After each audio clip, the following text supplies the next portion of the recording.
everyone looks forward to. It's been a long season, many events, and I think the fact I can come here with a couple of really big titles under my belt also gives me a huge amount of confidence. And I always perform really well in this event, especially the last 2 years. I've played very, very well.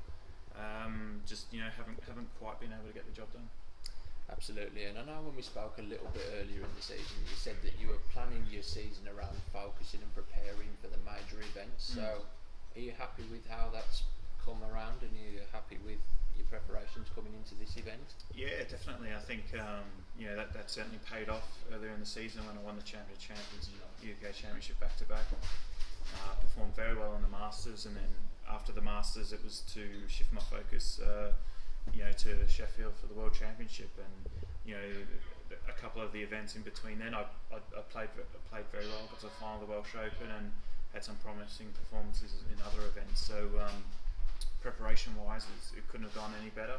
So I just can't wait to get my cue out and start playing. Absolutely, and you're in action against Michael Holt in the opening round. But what can you expect from it? Michael's a very experienced player. He's seen it all. He's very talented, and he's got Terry Griffiths working with him this year, so he'll probably have that extra kind of mental edge compared to maybe what he used to have a few years ago. He's a bit volatile with his temperament. So it's going to be very tough. Obviously no one wanted to draw Ding Junhui in the first round, so I think other than that, all the rest of the players were pretty evenly matched.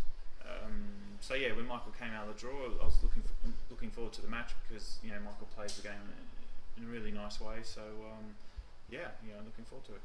And obviously there are no easy games nowadays. We're playing each other as much as you do, but you've got a good record against Michael. I think it's 6 wins out of 7 against him. But do you look to draw on little bits of inspiration like that at all, or is it irrelevant given the fact that you play each other so often now? I don't think it has a lot of relevance. Maybe mentally it might be a bit harder for the person who doesn't have a great record, but it all depends on how the matches are played. Somebody could have a really good record over somebody else, but the matches are always very tight, so therefore there's not a lot in it anyway. But if someone's consistently drumming the other player, then maybe there's something there. But I think with how often we play each other and see each other at tournaments, I think that the head-to-heads aren't quite as telling as maybe what they were a few years ago. And as you say, you've had a good past couple of years here. You reached the semi-final in 2014, lost 17-15 to Selby. Quarterfinals last year, 13-12 Hawkins. 2 of the best matches in the history of snooker, in all fairness, in terms of quality. But do you take, even though you'd have liked to have obviously won the matches, do you take confidence from them knowing that they had to produce their best in order to get past you? Yeah, I think that's been the key there, is that the last 2 years players they've had to play unbelievably well to beat me. I was behind a fair way in both of those matches and just left my run a bit late. So I guess I'm sort of really focusing on just don't let any kind of frame slip. You can think that at the start of a long distance match that you can sort of lose a couple of frames, but eventually you get your momentum going, your rhythm going, and you'll overrun your opponent.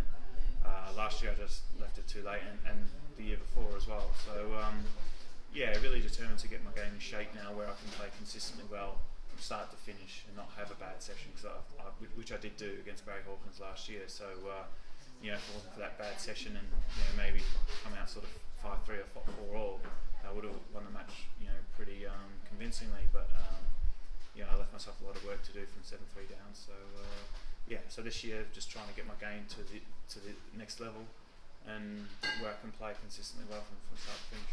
So is it just looking to be a bit quicker out the blocks maybe in those cases? Will that give you the best possible chance of going the extra couple I of think steps? so. You go sort of 5-3, 6-2 in front in the first session, gives you a huge advantage, especially in the best out 25.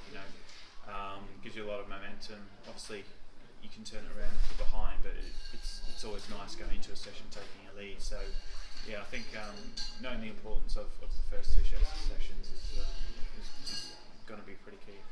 And as one of 3 overseas players to have won the World Championship at the Crucible, what would it mean to you to be the first to win it multiple times? That was at the start of the season. That was my goal, was to try and win one of the Triple Crown events to get my second title.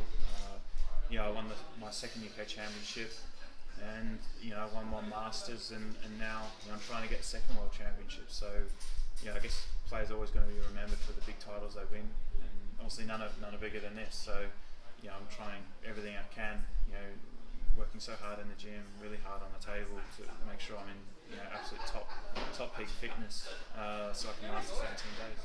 Absolutely. Neil Robertson, thank you very much and good luck for the tournament. All right.